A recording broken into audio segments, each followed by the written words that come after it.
Good morning. This is Lori Schmidt, the Wolf Curator at the International Wolf Center, and I'd like to welcome you to this live event where I typically try to take questions and see if anyone has any concerns or any issues with something that they witness on the cameras. And I always try to feature what I consider to be the most kind of unique behaviors in the last week on the camera. So I had a little audio problem last time where some of the audio was overriding my narrative. So if you could let me know if that continues to be an issue. I've been controlling the audio mixer here as I've been testing this, and I think we've got it somewhat under control. So again, if you have questions, feel free to type them in. And again, we're under explore.org. This is a live event, and so it's a little bit different than just watching the cameras. You'll actually just type in at explore.org live event, and you'll see our stream How going many live. conflicts we get that relate to very tiny differences in our lifestyles or background. There is. Sorry about that. That was a live event that was previously playing that you heard there. So yes, so basically, what we're hoping to accomplish today is to be able to, again, talk a little bit about the behaviors that you're seeing.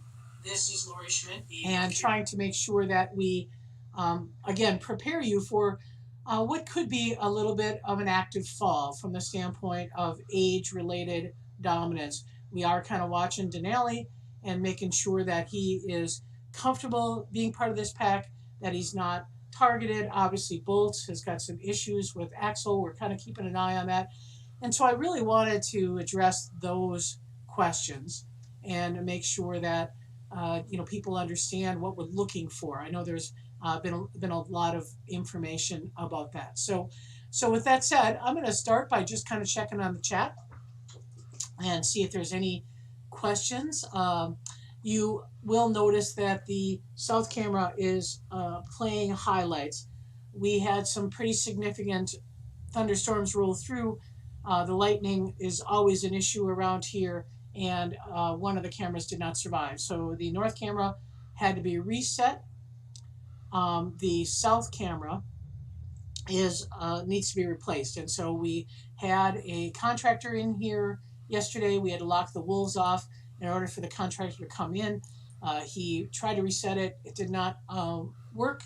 So a new one is on order, and we hope to get that installed relatively soon. So like I said, the way that this kind of works is if you have any questions, type them in. Let me know if there's anything I can do to answer your questions, make you feel like you have a little bit more information about the wolves here at the center. And then I will, like I said, switch back and forth from some video. So I think I'm going to go ahead and start with some video. And one thing last week was drowned out a little bit from my audio was my discussion about pack dynamics and pack dominance. And so I want to play a clip that I played last week, and just so that people can see again what some of the issues are. So this, and again, I'm going to double check the audio, make sure that that camera audio is down very, very low, or that video clip. So I believe Elizabeth had asked, what's the difference between social play and more aggressive dominance? And so this is kind of social play. You see a lot of tail wagging, with the exception of Grayson. Grayson on the left-hand side, he had his tail tucked, and then it turns into a confrontation between Bolts and Aiden. Aiden's our former pack leader. Bolts and Axel did test him.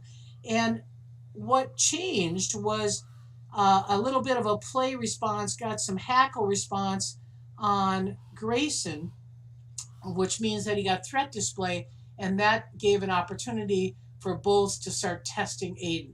And Bolts led the charge there, testing Aiden. Axel grabbed biting from behind, and I think I mentioned that when Axel was a pup, that was a really cute thing. People used to photograph all the times that Axel would grab Denali's tail or grab Grayson's tail. It is definitely a predatory response, and it's not a cute thing. Again, with pups, if it's not, we always say if it's not cute with a 100-pound animal, it's not cute as a pup.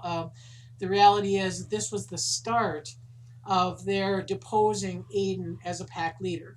So a lot of people ask, why didn't we take out Aiden right away? And the main issue that I have with a pack leader being deposed is that I have to let them psychologically give up the pack, meaning that they have to be done doing their job as a leader, or they're not going to be um, comfortable and relatively stress free in retirement. So, in other words, what I mean by that is if they're over in retirement obsessing about leading this pack, that kind of anxious, obsessive, compulsive behavior in retirement is going to lead to a lot of other issues and certainly a lot of higher stress and stress hormones. What we found with Aiden, and again, it took a little while. This was September 2017. We didn't retire him until July 2017. Well, what we found with him is that he became more accepting and actually kind of lived with this pack, but let go of that pack and let them kind of manage. And as soon as he let go, um, again, the focus kind of stopped on him. The pack kind of accepted that change. So this was the first indication that we had that going on. And so when somebody sent me footage on the 20th of June and said we had an issue with Denali, and again, that was taken off of the north camera. And I believe it was like 6:30 in the morning, something like that, 6:30 or 7 in the morning. It was before Wolf Care staff got here, and this was very concerning to us because we saw a repeat performance of Aiden deposing of the pack leader. Now, even though Denali, I just don't know that he's the pack leader. Even though Denali is, we don't really have a female to pair up to have leadership. But Denali's the oldest one in here, and I think a lot of times they look to him for leadership. He's certainly more food dominant, so he has more opportunities for food possession. But this was very concerning. This was very concerning to us and Wolf Care staff. The difference is with Aiden, as far as Denali, was that Denali's again not from a standpoint of really truly leading this pack like Aiden was. We don't have the same kind of psychological need to let him give up the leadership. And so basically, I looked it back. Elizabeth had sent me footage all the way back. This started over by the medical pen, which is that chute that you normally see in the south camera. This started probably over Denali being possessive over food. So food possession is a huge issue for us, and it is something that we are continuing to address. You see us feeding multiple times a day. You see us feeding deer on Thursday nights, beaver on Sunday nights. Pretty much every day we bring food in and we try to make sure that we manage it. But shortly after this clip, again, we had other clips of Denali right there, tail wagging, engaging with his pack. So the key thing is here, Denali, look at his tail. His tail's not tucked. His tail is not fear response. And so we're going to have to really monitor that very, very closely and make that decision for him. So I wanted to share that. I covered that last week. And again, I think the audio was not working all that well. And so I wanted to make sure that I was able to kind of replay those features and address that. Denali's again. So anyways, so here we're at a circumstance where, we are monitoring everything that goes on here. And so the cameras have been tremendous to be able to give us information, to give us, a framework, a benchmark to be able to assess what is going on and how are we going to be able to deal with that in the future. So, like I said, I'm most interested in the issues that we're having right now, which is heat. So Ely, Minnesota is not notoriously 90-degree weather. Usually we have a circumstance where we might have a couple of hot days in, late July and August, but this heat has been really a challenge for us. And so this was footage that came from the south camera. Someone had zoomed in, one of the camera operators had zoomed in, and we have fly issues as well. That's the other thing that's keeping bolts kind of up in the woods. These black biting flies can draw blood on their ears, can be really annoying to them, and that's really what triggers them to retreat up into the woods or retreat into the den. And you can see that kind of coating on his ears. We do put cream on their ears to try to prevent that. We try to spray them down with fly and prevent some of the flies from landing on them. But it's part of living in an outdoor enclosure. But what I'm interested in here, two things, is the panting, because again, wolves don't have sweat glands like we do to evaporate heat, like we sweat and that cools our body and evaporates heat. They only have the mechanism for panting. They have sweat glands on their paws, which are probably more related to sensory tracking abilities, tracking each other, marking trails, that kind of thing, versus having that ability to cool themselves. So panting is really, really important. The other thing I'm kind of watching for, I want to focus on, is Denali having some irritation from being grabbed. Those uh, bite wounds on his back leg, they heal up. But they can be irritating to him. So I want to make sure he's not focused on them. But the good thing that you saw there, Axel came right up, nose to nose, a good greeting. So even though they had a moment of some dominance, they get over it. So they don't hold a grudge. It's a moment, whatever triggered that. Again, I think in seeing Elizabeth's earlier clips of that first sign of that activity that I showed you was started over by the medical pen. It was probably food driven that caused some anxiety. So that's a little bit of a challenge. So to beat the heat, we do some enrichment things. And enrichment basically is done usually noon Central Daylight Time, at 2 o'clock, and also at 4:15. We have visitors to the front window, and so when you're watching the camera, if it's not on the south camera from explore.org, you may see it at the Wolf Center camera, where we kind of tune in to the front of the exhibit around that noon time frame. You might see the wolves get up. We use chimes, actually, bells that the wolves have been conditioned, just like Pavlov, conditioning to the sound of a bell, getting dogs to salivate. We condition them to come to the front of the window during the sound of a chime. And so when they come down to the window, our objective is to try to get them to go into the water, cool off, give us a little bit of an ability to kind of look at them and make sure everybody's doing okay, and making sure that we don't have any underlying issues. So that's really what our objective is by doing the enrichment.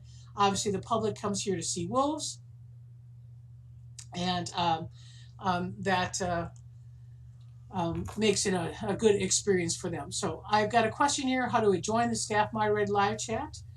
So if you're not familiar with it, obviously you're not hearing this, but go to explore.org and type in live chat at the search box, and you should see it live. And so I will just make that comment to someone who's having trouble seeing it.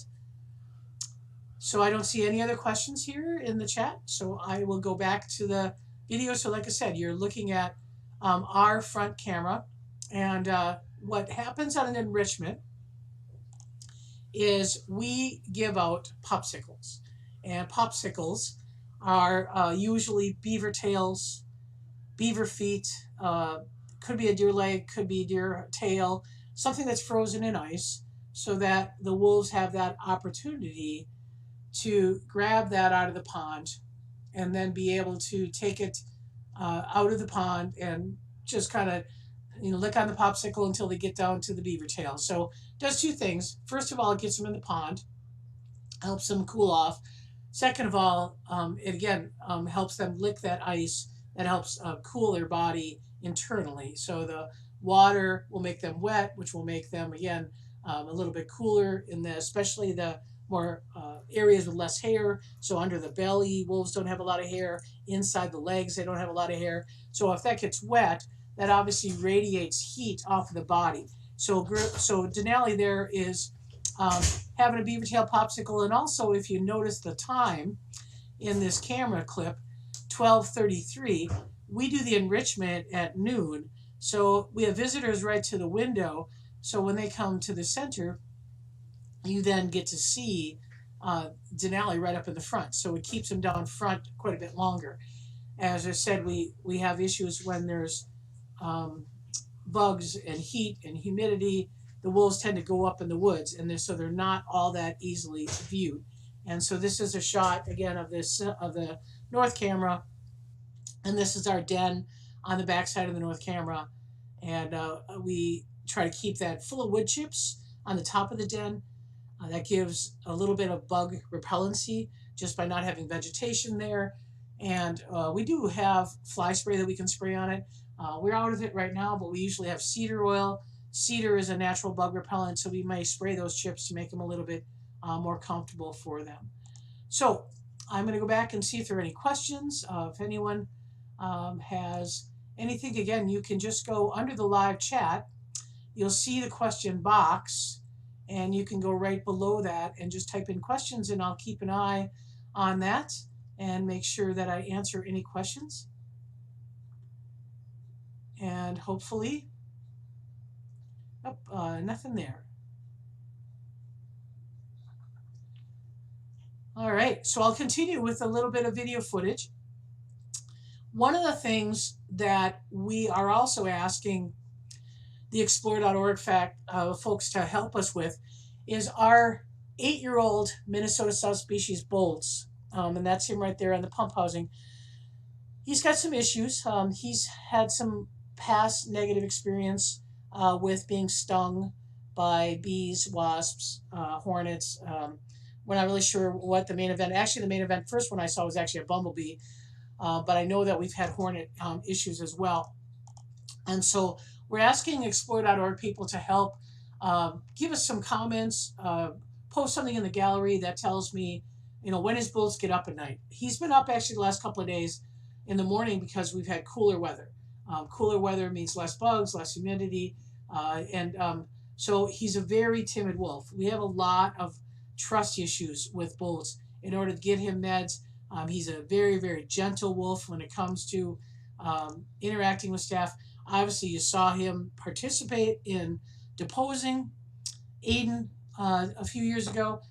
So just because he's timid in one component does not mean that he doesn't have dominant issues in another component. But what's key about this clip is that it really is about trust and trusting that he's not going to be the center of attention. So it's very, very important that wolf care staff, that there's 2 wolf care staff in the enclosure that can draw the attention of the other wolves away from a wolf who's, like I said, a little bit more timid, like Bolts. Once we start working with him, then the other wolves kind of circle around him, then he gets anxious. And so we are very, very cautious about that. He's kind of a special case. So, like I said, it's every wolf is different, personality-wise. They are different in how they were raised from the standpoint of what their experiences are, age in which we started the socialization process. So any of those little variables can influence a wolf, but even their position within the pack can make them a little bit more timid. So like I said, I think I had a question a couple of weeks ago. Do the wolves tolerate the rain? Yes, they do. But even a wolf gets to the point where it makes more sense to get out of the rain. So Bolts gets off the rock or the top of the pump housing, and we call that the pump housing because that's where the water pump sits for the main enclosure pond. We filter that water through a UV filter. That's why it's so rock intensive and concrete intensive. We don't want the wolves to get in there to that electrical stuff. But you can kind of see Bolts going over to where another place where I keep wood chips. That's under the building, and right in front of the viewing area. See that little bit of phobia of the bugs. Again, as he came over, probably shagged up a few bugs out of the vegetation there, and that made him a little bit intimidated. He has some real sensitivity to that, so that's a little bit of a challenge for us. But you actually see him, like I said, feeling comfortable enough to relax. He was on the pump housing. Actually, this morning that this footage was taken, which was late June, he was out for several hours. I got here at 7. He was out, and as I advance this clip, you'll see easily that he's laying there another 45 minutes, just kind of hanging out. So the change in variables was that the weather changed, not hot, not humid, which are typically more problematic for bugs, and that's really kind of what his issues are. But because he isolates himself from the other wolves, you can see that they pick on him for weakness. So by the fact that he's staying up on top and he's not part of the social group, when he finally does come down, it definitely makes him a target. So as you watch this, you'll see again him having that ability to be around, but it is really driven based on his willingness and tolerance of the conditions around him. So like I said, that's our challenge. Bolts. A lot of people ask, is Bolts going to retire if Denali retires? We don't know. We know Bolts has the capability of being dominant. You saw that with Aiden's clip.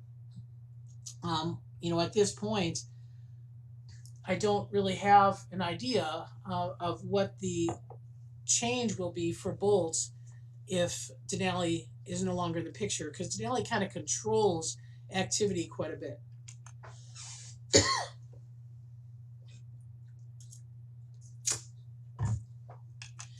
So it'll be up to the staff to be diligent in watching behaviors, recording behaviors. Again, we're going to watch for the kind of things that we'll watch for. If we call it associative behavior. So we want to look to make sure that Bolts is interacting with the wolves, that he's not showing a tuck tail, that he's not hiding, that he has food resources available to him. These are all the kind of things that we look for to make sure that he's comfortable. And as you can see in this clip, he keeps looking up.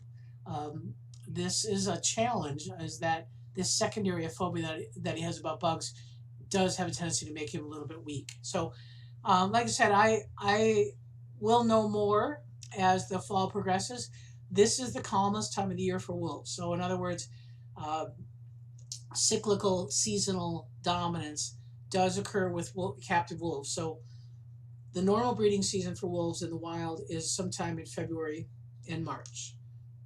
The pre-estrus, kind of the pre-breeding season activity, can trigger as early as October, going into November, December, January, where there's quite a bit of dominance, and then the breeding season, and then obviously once that passes, then there's a period of a nurturing hormone called prolactin that triggers around April, kind of the pre-denning season, maybe a month before the wolves select to den, have their pups, usually the end of April. So there's kind of a seasonal pattern. Then in summer, you got all this heat. They're kind of oppressed by the heat, so they're not all that active, and that makes them more likely to just kind of coexist. And sometimes heat can trigger aggression. That's not an unlikely scenario. They get so irritated by the bugs, so irritated by the heat, they don't want anyone to touch them. And we've seen some dominance triggered that's heat driven or kind of irritant driven. So like I said, what we expect is later September. We'll really be asking the camera operators to kind of notify us if they see anything out of the ordinary, especially if it happens kind of in that early morning hours or late evening hours where we're not necessarily on camera. So the other thing that we do here at the Wolf Center is we do try to cool them off. And this is a misting system. And this misting system is 1,000 psi of air, water movement, and it will coat the rocks, it'll coat the soil. We're trying to get the wolves to lay under it, to sleep under it, but they've become so conditioned to sleeping up in the woods that it's challenging for us to get them to come down. But we've been doing a little bit of positive conditioning, going over to the rocks, putting some frozen treats over there so that they are more likely to want to come over and stay under the mist. But that's really helped, I think, cool off, even if they don't stay directly under it. It does help to cool off the air around it. So usually before we do the enrichment, like I said, at noon, at 2 o'clock, at 4:15, we do a special enrichment to get the wolves to be up in front of the windows. We'll hose down the exhibit. We'll turn on the sprinkler, the mister system, and see if we can try to cool them off a little bit when they're up. So it's very important. Obviously, people come to the center to see the wolves, but it's also very important for us to get an assessment of how the wolves are doing and if there's any kind of issues that are, kind of prevalent for us to be able to address. So, Chad, welcome. Uh, but Chad asked, what were the workers doing to the water pump this week, and where were the wolves while this was happening? How did the wolves react when they went back in the area after the men left? So, yes, we had a busy, busy week. So, we had two gentlemen come in to help. The back water leveler was leaking, and that caused the water leveler to not shut off, and it flooded the pump housing. So we had to do two things.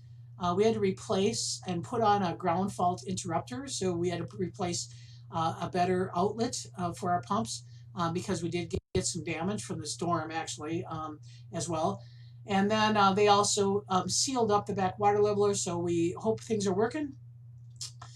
We also had to have a gentleman in to assess the damage to the south camera for explore.org. So we kind of moved the entire pack into the pack holding area, and that's where they stayed. They actually did extremely well. Bolts was the first through the door to go in the pack holding area, and that's normally where Grizzer is.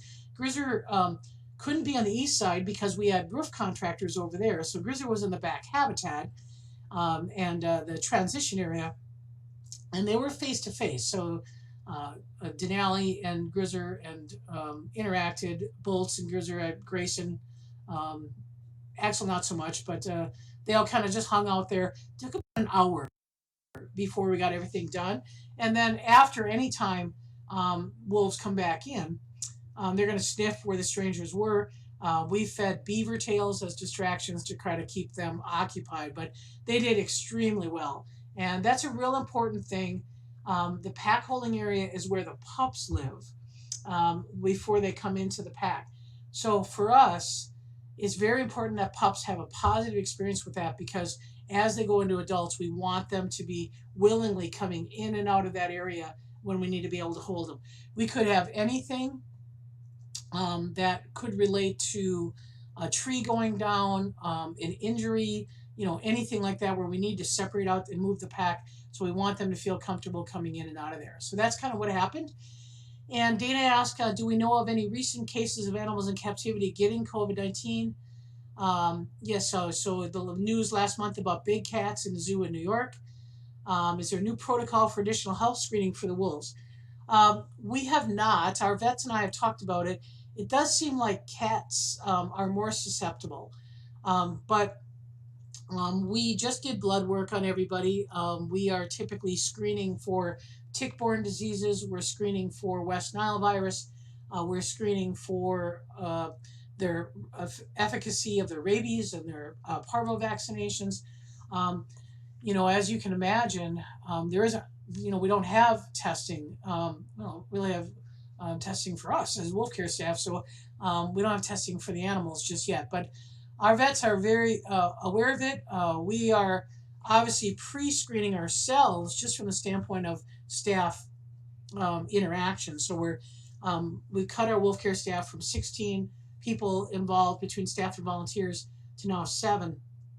We're trying to take our temps every morning, make sure that we're all doing well. So that's the first protocol I feel for any health screening for wolves is don't come in if you're sick. It doesn't matter what it is. Have good hygiene. Wash your hands.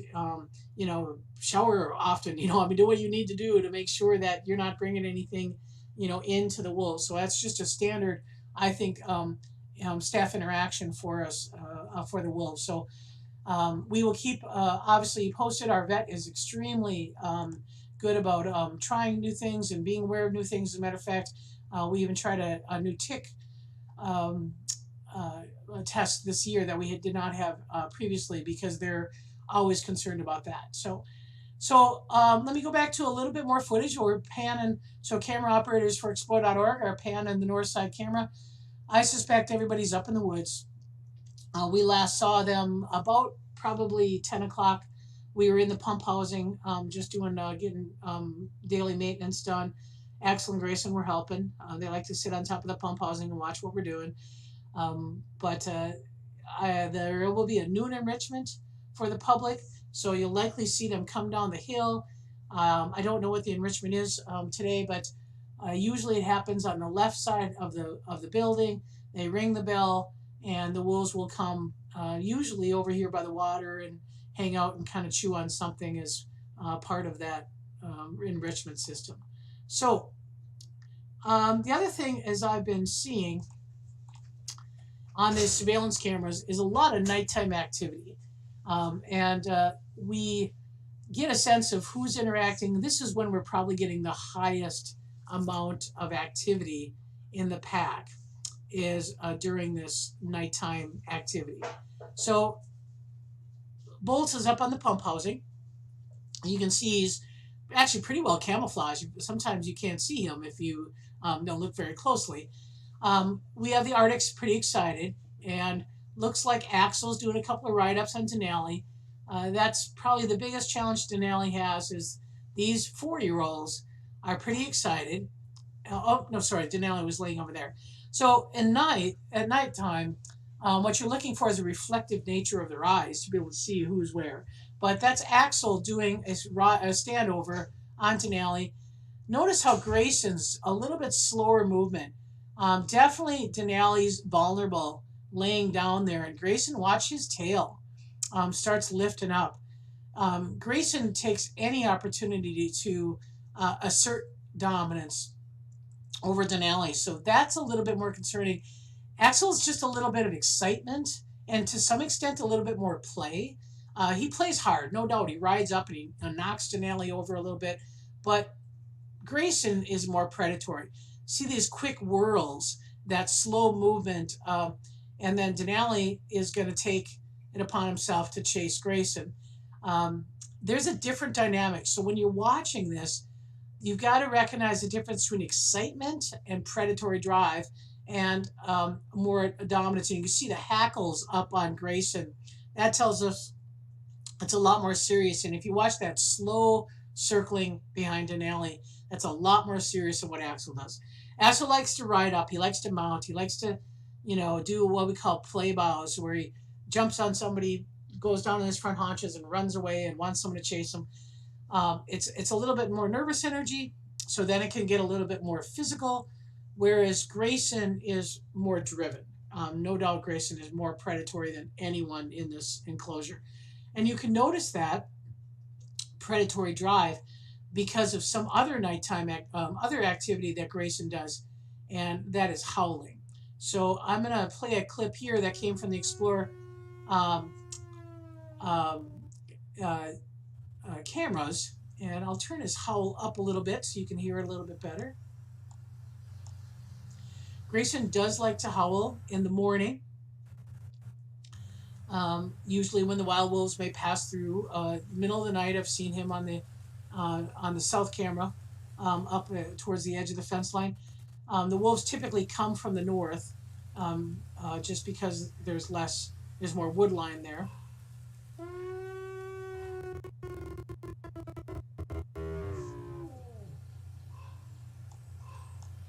So if you hear a wolf that is lone howling, you're most likely going to hear it's going to be Grayson. And that's a lot of that predatory drive, kind of a lot of that leadership that he has. And it's fortunate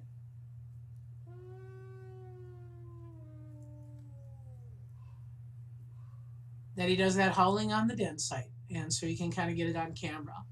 So with that said, I think the camera, looks like the camera may have froze. I'm back on the north camera. There it is. Just kind of zooming in a little bit. We've had a little bit of thunder, lightning the last couple of days. Seems like we are over it. We got a northwest wind right now. So that means northwest Canadian air, cooler, and you're going to see probably a little bit more wind pickup. And hopefully the wolves will be a little more tolerant of coming out earlier in the day. But as far as activity, we do see summer heat causing some issues. So I'm going to actually do a webinar for the center on July 16th. So as part of our kind of program revenue for supporting the Ambassador Wolves, I do a webinar a month. And this month's topic is summer heat, how do wolves adapt?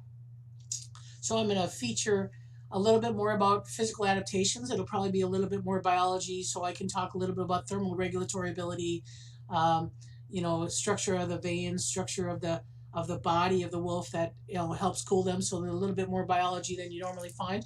And then I'm also going to actually cover one of the biggest concerns that I've had is the challenge I have with Grayson. Grayson's not an aggressive wolf. Grayson is a frustrated wolf who frustration manifests itself into aggressive interactions.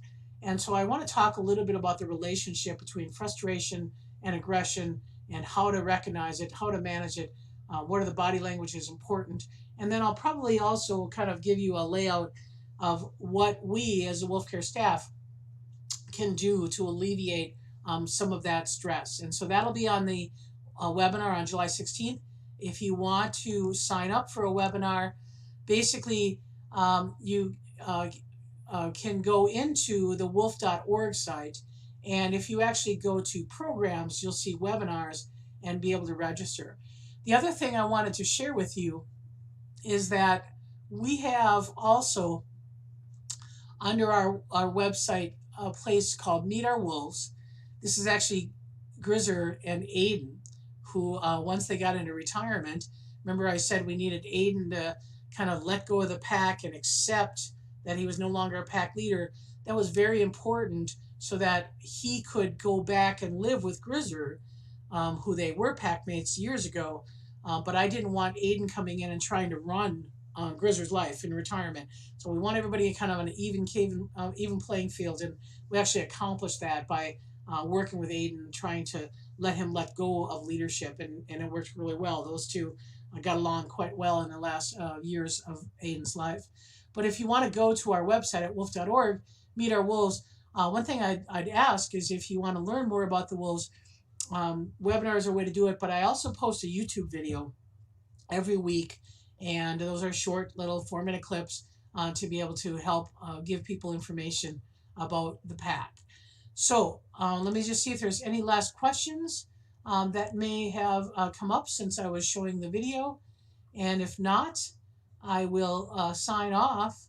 And again, welcome people to always type in questions at the explore.org website, and make sure that we do in fact have the opportunity to answer anything you see. If you see something you're very interested in knowing, please feel free to email me at curator@wolf.org. You can email me anytime, and especially if you see something and say, hey, this looks like a problem. I always welcome people to send me images, send me video clips, any time of the day. Curator@wolf.org. Just type it in on my email and send me information. And so with that, again, I will leave us with the view of the camera. And I would say in about 20 minutes, you may see wolves approach the window for the wolf enrichment.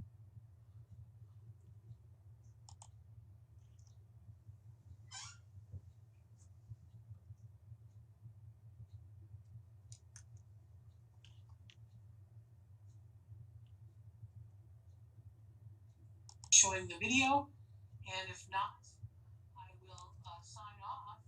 And again, welcome people to always type in questions at the explore.org website.